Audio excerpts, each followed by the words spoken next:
어렸을 때 그 위인전을 참 많이 읽었습니다. 근데 그 가운데에서 우리가 잘 알고 있는 존 F 케네디에 대한 책도 읽었던 기억이 나요. 조금 더 나이가 들어서 그 일가에 대한 책을 한번 읽은 적이 있습니다. 저희는 존 F 케네디만 생각하지만 실제로는 그의 동생이죠. 로버트 케네디도 그 당시 아주 유명한 정치가였습니다. 그의 형이 미국의 대통령으로 있을 때 이 로버트 케네디가 미국의 국무장관으로 있었죠. 법무부 장관으로 있었습니다. 그리고 그 역시 형의 뒤를 이어서 미국의 유명한 대통령 후보이기도 했습니다. 근데 또 참 마음이 아픈 것은 그의 형이 암살을 당했는데 그의 동생 로버트 케네디도 똑같이 암살을 당하게 돼요. 여러분, 그가 암살을 당하게 되었을 때 그 자리에 있었던, 그리고 이후에 역사적으로 유명해진 한 분이 있습니다. 그분의 이름이 후안 로메로라는 분이에요. 후안 로메오라는 이름이니까 짐작하실 수 있는 것처럼 이분이 제 생각에는 남미 쪽에서 오신 분인 것 같습니다. 로버트 케네디가 LA에 있는 한 호텔에서 연설을 마치고 나가다가 그 복도에서 총에 맞아서 암살을 당하게 되거든요. 근데 그 이후에 어떤 일이 있었냐면, 말씀드린 이 후안 로메오라는 분이 LA에서 케네디의 그 시신이 안장된 그 알링턴 국립묘지까지, 워싱턴 DC까지 참 가난한 분이었거든요. 왜냐하면 이분의 직업이 뭐였냐면 그 호텔의 주방장 보조였습니다. 그러니까 하루하루 실은 겨우 벌어서 사시는 분이었는데, 이분이 아주 고급 양복을 사고 또 미국 서부에서 동부까지 가는 비행기 표를 사서 그 로버트 케네디의 그 묘지 앞에 참배하는 내용이 이렇게 사진으로 찍힌 적이 있어요. 근데 그때 이분은 단순히 묘에 참배한 것이 아니라 나 때문에 로버트 케네디가 죽었다고, 그것 때문에 마음 아파하면서 그 앞에 엎드려서 사죄하는 내용이 유명해졌었습니다. 근데 왜 그렇게 됐냐 하면, 로버트 케네디가 연설을 마치고 복도로 이렇게 쭉 걸어오다가 몇몇 사람들과 인사를 했거든요. 인사를 하다가 말씀드린 후안 로메오라는 분이 저쪽에 서 있었는데 서로 눈이 마주친 거예요. 그래서 로버트 케네디가 그 앞으로 가서 그분과 눈을 마주치면서 환하게 웃으면서 악수를 하다가 총에 맞게 되었습니다. 그래서 그곳에서 죽게 된 거죠. 근데 이것이 말씀드린 이분에게 너무 큰 죄책감으로 다가온 거예요. 내가 그냥 이 호텔의 그 주방장도 아니고 그냥 보조 한 사람에 불과한데 나와 악수하지 않고 그냥 지나갔으면 총에 맞지 않았을 텐데, 나 같은 사람 바라보고 또 그래도 웃으면서 인사로 왔다가 총에 맞아서 죽게 되었으니 나 때문에 죽은 거다. 내가 잘못했다. 그리고는 말씀드린 것처럼 그 비싼 경비를 마련해서 그 국립묘지 앞에서, 로버트 케네디의 묘지 앞에서 참배했던 내용이 그 책에 실려 있었어요. 근데 여러분, 저는 그 내용을 보면서 이런 생각을 했습니다. 여러분, 실은 이 후안 로메오라는 분과 로버트 케네디는 개인적인 관련이 전혀 없는 분들이에요. 단 한순간 눈이 마주치고 악수를 하다가 내 앞에서 죽은 그것 때문에라도 마음이 너무 아프고 죄송해서 그 앞에 엎드렸다라고 한다면, 여러분, 예수님께서 저와 여러분들을 위해 이 땅에 오시고 십자가를 지시고 십자가의 고통과 죽으심을 친히 담당하셨으니, 여러분, 그분의 죽으심 앞에 그리고 그분의 말씀 앞에 저와 여러분들은 어떤 삶을 살아야 하겠습니까? 여러분, 실은 저희가 사순절을 보내는 중에 있습니다. 사순절의 의미는 바로 이것이죠. 말씀드렸던 것처럼 나와 전혀 상관이 없는 그 사람의 죽음 앞에서도 혹시 나와 관련된 것이 아닌가라는 생각만으로도 그 앞에 엎드리게 된다라고 하면, 분명히 저와 여러분들이 믿는 예수 그리스도의 그 죽으심, 그 사랑, 희생 앞에 저희들의 마음과 삶을 온전히 내어드리는 것은 마땅하지 않겠습니까? 여러분, 이 사순절 기간 예수 그리스도의 죽으심, 저와 여러분들을 향한 그 사랑에 감격해서 말씀과 진리 가운데 살아갈 수 있는 우리 모든 주의 백성들 될 수 있기를 간절히 축복합니다. 오늘 저희가 읽은 이 말씀은 말씀드렸던 사순절에 어떻게 보면 기원이라고 할 수 있는 말씀이기도 하죠. 예수님께서 광야에서 40일간 굶주리십니다. 그 후에 마귀가 나타나서 예수님을 시험하죠. 예수님께서 40일 동안 굶주리셨기 때문에 저희들이 사순절, 특별히 40일을 예수 그리스도의 고난과 죽음 앞에 그리고 부활 앞에 지켜내는 것이죠. 오늘 본문 말씀을 통해서 예수님의 시험 그리고 그 고난 가운데에서 저에게 주시는 깨달음이 무엇인지를 세 가지로 함께 살펴보고자 합니다. 예수님께서 당하셨던 첫 번째 시험이 뭐냐 하면 이렇게 이야기합니다. 지금 예수님께서 40일을 굶주리셨는데 그 광야에 얼마나 많은 돌들이 널려 있었겠습니까? 마귀가 이렇게 이야기해요. 이 돌을 떡으로 만들어서 드십시오. 이렇게 하면 두 가지 유익한 점이 있습니다. 그 두 가지가 뭐죠? 첫 번째로는 예수님이 하나님의 아들이라는 것을 공식적으로 증명할 수 있는 것이고, 두 번째로는 예수님의 허기짐도 풀 수가 있으니까요. 해결할 수 있으니까 일석이조에 어떻게 보면 예수님께는 시험이라고 할 수도 없는 문제입니다. 근데 이 시험을 만났을 때 예수님께서 대답하시는 내용이 오늘 본문 4장 4절 말씀에 나옵니다. 우리 같이 한번 읽어볼까요? 예수께서 대답하여 이르시되 기록되었으되 사람이 떡으로만 살 것이 아니요 하나님의 입으로부터. 아멘. 여러분 이 말씀의 의미 아시죠? 사람이 살아갈 때 두 가지가 필요합니다. 뭐죠? 떡이 필요하고 또 하나님의 말씀도 필요하다라는 말씀입니다.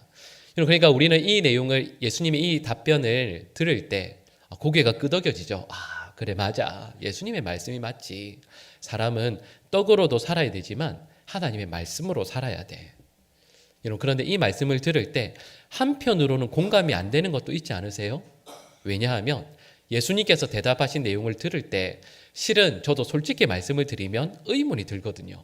마귀도 들지 않았을까요? 어떤 내용이냐면 예수님께서 대답하신 내용을 간단히 말씀드리면 이겁니다. 사람이 살려면 두 가지가 꼭 필요해요. 뭐죠?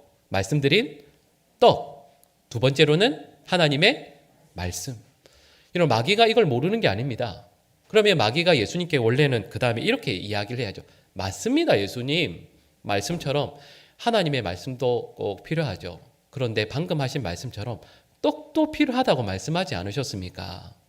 지금 예수님에게는 떡이 필요합니다. 그러니까 이 돌을 떡으로 만들어서 드셔보세요. 못하시는 거 보니까 그럴 능력이 없으신가 보죠? 정말 하나님의 아들이 아니신가 보죠? 이렇게 말할 수 있지 않겠습니까? 따질 수 있죠.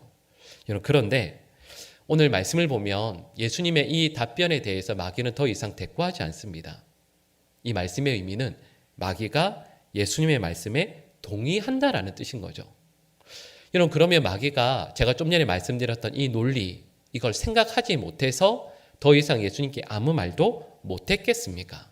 왜 그랬을까요? 방금 읽은 이 말씀대로 생각해 보면 세상의 사람들은 두 종류로 나눌 수가 있습니다. 첫 번째로는 떡으로만 사는 사람들이 있어요. 두 번째로는 어떤 사람이죠? 떡과 말씀으로 사는 사람들이 있습니다. 이들을 저희들은 성도라고 이야기하죠. 여러분 그런데 떡과 하나님의 말씀으로 살아가는 성도들에게 반드시 나타난 특징이 하나 있습니다. 반드시 있는 특징이 있어요. 그게 뭐냐 하면 먹고 마시는 모든 행위를 자신을 위해서 하지 않습니다. 진정 떡으로도 살지만 하나님의 말씀으로도 사는 성도는 먹고 마시는 것을 나를 위해서 하지 않습니다. 그래서 우리 고린도전서 10장 31절 말씀을 우리 같이 읽겠습니다. 그런즉 너희가 먹든지 마시든지 무엇을 하든지 다 하나님의 영광을 위하여 하라. 아멘. 여러분 마귀가 예수님께 시험하는 의도는 이거예요. 하나님의 아들이시면 당신의 능력, 당신의 힘, 당신의 권세를 이 문제를 해결하기 위해서, 다시 말하면 허기짐을 해결하기 위해서 돌을 떡으로 만드는 기적을 행하십시오라는 의미거든요. 그리고 여기에는 이런 의미가 담겨져 있습니다. 예수님 배고프시니까 돌을 떡으로 만드는 이 기적 곧 당신을 위해 이 기적을 행하십시오라는 의미가 그 속에 담겨져 있는 거예요. 근데 예수님은 마귀에게 이렇게 대답하시는 거죠. 아니, 나 자신을 위해서는 돌을 떡으로 만들지 않겠다. 만약에 나 자신만을 위해서라면 나는 계속해서 굶주리겠다라는 의미가 예수님의 이 말씀에 담겨져 있는 겁니다. 실은 예수님께서 이런 능력이 있으시죠. 바로 오병의 기적에 예수님의 능력이 나타납니다. 예수 그리스도 앞에 나온 예수님의 말씀으로 삶의 기쁨을 삼고자 했던 그 많은 사람들을 위해서 예수님께서는 물고기 2마리 그리고 떡 5개로 그 모든 사람들 다 먹이고도 남게 만드셨습니다. 예수님은 분명히 그 능력이 있으시거든요. 그런데 예수님의 삶을 잘 생각해 보세요. 예수님 스스로도 기적이 필요하셨을 때가 있지 않습니까? 예수님께서 십자가에 달리셨을 때 가상칠언 마지막으로 하셨던 7마디 말씀 중에 하나가 이겁니다. 내가 목마르다 였습니다. 여러분 이상하지 않으세요? 예수님께서는 자신의 목마름을 위해서는 그 목마름을 해결하기 위해서는 어떤 기적도 행하지 않으셨습니다. 예수님께서 십자가를 지고 골고다 언덕으로 올라가실 때 너무 힘들어서 쓰러지셨거든요. 여러분 그때 예수님께서 행하실 수 있는 기적이 있죠. 십자가를 가볍게 하시거나 아니면 하늘의 천사들을 불러서 십자가를 대신 지고 갈 수도 있지 않겠습니까? 근데 예수님은 평생토록 자기 자신을 위해서는 어떤 기적도 행하지 않으셨습니다. 예수님은 자신에게 있는 모든 능력과 힘을 예수님을 향해 찾아온 그리고 예수님의 도움과 사랑이 필요한 환우들, 병자들, 귀신 들린 사람들, 세상의 여러 문제들로 인하여 영적인 고민들로 인하여 마음이 상하고 아프고 힘들었던 이들을 향해 나아가셔서 그들을 위해 기꺼이 예수님은 모든 능력을 아낌없이 쓰시죠. 예수님은 오늘 본문 말씀에 나오는 이 첫 번째 유혹에 넘어가지 않으셨을 뿐만 아니라 평생토록도 그러하셨습니다. 여러분, 이 말씀을 함께 나누면서 함께 예배하는 우리 모두는 결코 한 분도요, 나는 떡으로만 사는 사람입니다 라고 말씀하는 분은 없으실 거예요. 저희 모두는 맞아요. 떡이 필요 없다라고 하는 것이 아닙니다. 우리에게는 떡도 필요해요. 그러나 떡으로도 살지만 하나님의 말씀으로 살아가는 사람들입니다. 여러분 이 말씀의 의미는 하나님, 저는 하나님의 말씀으로 사는 사람이니 저에게 있는 힘, 저에게 있는 능력, 저에게 있는 모든 것들을 나 자신만을 위해서 사는 존재가 아니라 하나님의 영광을 위해서 저에게 주신 믿음의 공동체, 주님의 몸된 교회와 우리 성도들을 위해서도 기꺼이 내어놓겠습니다 라고 고백하는 하나님의 사람들이어야 하는 것이죠. 여러분, 우리 모든 성도들에게 하나님께서 이 믿음의 결단을 허락해 주시길 간절히 소망합니다. 나에게 있는 건강, 나에게 있는 시간, 나에게 있는 능력, 그 모든 것들은요 결코 나의 것이 아닙니다. 하나님의 영광을 위해 또 주님께서 세우신 주의 몸된 교회를 위해서 섬기고 사용하라 주신 것이죠. 예수님께서 단 한순간도 예수님의 힘, 예수님의 능력을 자신을 위해서 쓰신 것이 아니라 늘 베푸고 섬기셨던 것처럼 그런 삶을 살아갈 수 있는 우리 모든 주의 백성들 될 수 있기를 간절히 축복합니다. 예수님께서 당하셨던 두 번째 시험은 이겁니다. 마귀가 예수님을 성전 꼭대기에 세웁니다. 그리고 뭐라고 하죠? 뛰어내리라고 합니다. 근데 그러면서 우리가 알고 있는 것처럼 첫 번째도 그러한 것처럼요. 예수님께서 하나님의 말씀을 가지고 이 시험을 감당해 내시니까 마귀도 하나님의 말씀을 들고 예수님에게 이렇게 이야기합니다. 오늘 본문 6절 말씀에 나오는 내용인데 실은 이렇게 이야기하죠. 뛰어내리시면 하나님께서 말씀에 쓰신 것처럼 사자들을 명하셔서 발이 돌에 부딪히지 않게 지켜주실 것입니다 라는 시편 91편 11절에서 12절 말씀을 마귀가 인용해서 예수님에게 시험합니다. 마귀도 하나님의 말씀을 잘 알고 있죠. 여러분 이때 예수님의 대답이 이러합니다. 오늘 본문 7절 말씀을 우리 같이 읽어볼까요?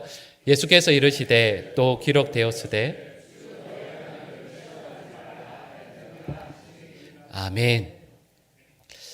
여러분 예전에 그 친한 목사님 한 분과 올해 좀 몇 년 전이긴 한데요. 그냥 이런저런 이야기를 나누다가 그 목사님께서 저에게 그냥 제 생각에는 그냥 생각 없이 그냥 쭉 하신 말씀인 것 같긴 한데 저의 마음에 탁 꽂혔던 한마디 문장이 있습니다.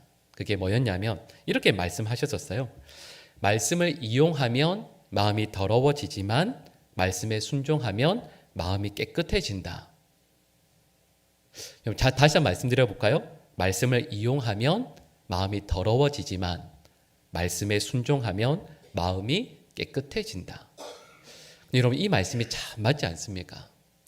방금 읽은 예수님께서 당하셨던 만났던 두 번째 시험을 보면 마귀도 뭘 이야기해요? 하나님의 말씀을 이야기합니다.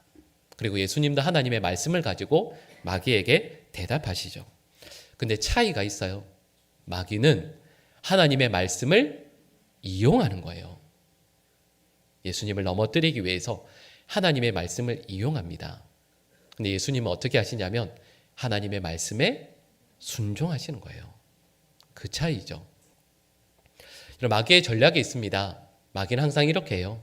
마귀도 하나님의 말씀의 능력과 힘을 너무도 잘 알기에 성도들로 하여금 말씀과 멀어지게 만듭니다. 말씀을 읽지 못하게 하고요. 말씀을 묵상하고 말씀에 내 삶을 내어드리려고 하면 자꾸 바쁘고 힘든 일이 생기게 만들어요. 말씀이 귀한 것은 알지만 말씀과 나의 삶을 별로 상관이 없는 것으로 만들어버립니다. 근데 또 그 가운데에서 열심히 성도들이 있거든요. 그래도 새벽에 일찍 일어나서 말씀 읽고 묵상하고 또 듣는 말씀을 삶 가운데 적용하려고 애쓰는 성도들이 있어요. 근데 그들을 향해서 마귀가 어떻게 하냐면 전략을 조금 바꾸어서요. 읽고 묵상하고 깨닫고 배운 그 하나님의 말씀을 이용하게끔 만듭니다. 말씀을 잘 알거든요. 말씀의 의미도 너무 잘 알고 있거든요. 그래서 그 하나님의 말씀을 이용하게끔 하는 거죠. 여러분, 예수님께서 만약에 마귀의 말을 듣고 만약에 성전 꼭대기에서 뛰어내리셨다라고 한다면 그건 바로 말씀을 이용하는 것이 되겠죠. 여러분 생각해 보세요. 저와 여러분들이 꼭 기억해야 할 것이 있습니다. 하나님의 말씀을 이용하는 사람들은 결코 십자가를 지지 않습니다. 말씀을 이용하는 사람들은 우리 주님께서 우리에게 십자가를 지워주실 때 여러 핑계, 여러 내용들을 이야기하면서 어떻게 해서든 그 십자가를 지지 않으려고 하죠. 여러분 생각해 보시면 예수님께서 공생의 사역을 감당하셨을 때 서기관과 바리새인들이 하나님의 말씀을 얼마나 잘 알고 있었습니까? 아마 여기 계신 모두보다 더 잘 알걸요? 그들은 성경을 다 외우고 있었으니까요. 여러분 그런데 서기관과 바리새인들을 비롯한 종교 지도자들은 하나님의 말씀에 순종하지 않습니다. 하나님의 말씀을 이용만 해요. 말씀을 이용해서 나의 원하는 바를 이루어내고 나의 명예를 얻어내고 내 곁에 있는 하나님의 사람들을 힘들게 하고 그들을 아프게만 합니다. 여러분, 저와 여러분들이 이 사순절을 지나며 꼭 결단해야 할 것이 있습니다. 여러분, 하나님의 말씀은 저와 여러분들이 이용할 대상이 아니라 순종해야 할 하나님의 말씀임을 꼭 기억하셔야 해요. 하나님의 말씀을 어떤 때는 다 이해하지 못합니다. 그리고 어떤 때에는 받아들이기가 너무 힘들 때가 있어요. 전혀 내 마음의 공감이 안 되고 하나님의 말씀에 순종하는 것이 너무 힘들 때가 있습니다. 하지만 저와 여러분들이 꼭 해야 하는 것은 하나님의 말씀에 온전히 순종하는 믿음의 삶을 살아야 하는 것이죠. 예전에 한번 잠깐 이런 말씀을 드린 적이 있습니다. 우리가 잘 알고 있는 파스칼이 있죠. 유명한 철학자이자 수학자입니다. 여러분, 이 파스칼은 어릴 때부터 젊을 때부터 몸이 아주 약해서 병들이 많았어요. 그래서 실제로 이분은 젊을 때 일찍 죽게 되었습니다. 근데 이분이 남기신 그 책을 보면 이분의 기도의 제목들이 쭉 있거든요. 근데 제가 그 가운데에서 마음에 잊혀지지 않는 죽기 얼마 전에 쓰셨던 두 가지의 기도 제목이 있습니다. 그게 뭐냐 하면 첫 번째는 이것입니다. 하나님, 이 질병의 고난 앞에서 믿지 않는 자처럼 행동하지 않게 해주소서. 그리고 두 번째의 기도 제목은 하나님, 이 고난을 이해하려고 하지 않겠습니다. 다만 찬송하겠습니다. 이게 파스칼의 기도 제목이었습니다. 저와 여러분들은 하나님의 말씀을 그리고 하나님의 이끄심을 그리고 어떤 때에는 분명히 하나님의 뜻인 것 같은데 그 하나님의 뜻을 이해하거나 받아들일 수 없는 순간들이 반드시 있습니다. 하지만 예수님께서 그러하셨던 것처럼 하나님의 말씀은 우리의 고난 혹은 우리가 이해할 수 없는 상황을 벗어나기 위함이나 아니면 내가 원하는 바를 얻어내기 위한 목적과 수단이 아니라 또 아니면 내 곁에 있는 누구를 하나님의 말씀으로 정죄하고 아프고 힘들게 하기 위한 수단이 아니라 하나님의 말씀은 오직 저와 여러분들이 순종해야 할, 받아들이고 따르며 순종해야 할 하나님의 말씀임을 기억하셔야 합니다. 여러분, 사순절을 지나고 보내면서 저희가 하나님의 말씀을 늘 가까이 할 수 있게 되기를, 그리고 읽고 묵상하고 깨닫게 된 그 하나님의 말씀에 온전히 순종하고자 날마다 애쓸 수 있는 우리 모든 주의 백성들 될 수 있기를 간절히 축복합니다. 예수님께서 만났던 세 번째 시험이 이거죠. 마귀가 세상의 모든 영광을 다 보여줍니다. 그리고 나서 예수님에게 이렇게 이야기해요. 나에게 절 한 번만 해라. 한 번만 하면 이 세상의 모든 것들을, 영광을 다 너에게 주겠다. 여러분, 이게 예수님에게 했던 세 번째의 시험입니다. 어떤 분들의 고백처럼, 표현처럼 어쩌면 예수님의 귀가 솔깃했을지도 모르겠습니다. 왜냐하면 이 내용은 무슨 의미죠? 십자가의 고난과 죽음 없이 이 세상의 왕이 되실 수 있다라는 뜻이니까요. 이걸 너무도 잘 아시는 예수님께 어쩌면 마음을 살짝 흔드는 유혹이 아니었을까, 이렇게 말하는 분들도 있습니다. 근데 이때 예수님의 대답이 이러하죠. 우리 오늘 본문 10절 말씀을 우리 같이 읽겠습니다. 이에 예수께서 말씀하시되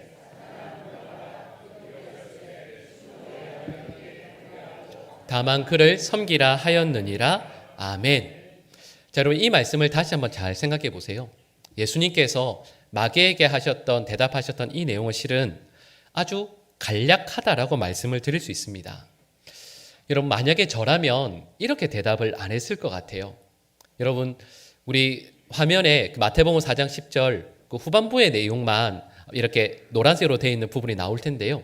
여러분, 이 내용을 한번 보시면서 제가 나름대로 쓴 내용과 비교해서 한번 들어봐 주세요. 여러분, 이거 제가 쓴 내용입니다. 만약에 예수님께서 이렇게 대답하실 수 있겠죠? 세상의 모든 것은 다 하나님의 것이다. 하나님께서 주시지 않으면 아무것도 받을 수 없는데 너에게 경배하면 이 세상의 모든 것을 다 나에게 주겠다고 우리는 하나님만 경배하고 하나님만을 섬겨야 한다. 하나님을 섬기다 보면 하나님께서 그 모든 것들을 우리에게 다 주실 것이다. 자, 여러분, 눈에 보이는 마태복음 4장 10절 말씀이 그럴듯해요? 제가 방금 쓴 내용이 더 그럴듯해요? 네? 제가 쓴 것도 나쁘지는 않죠.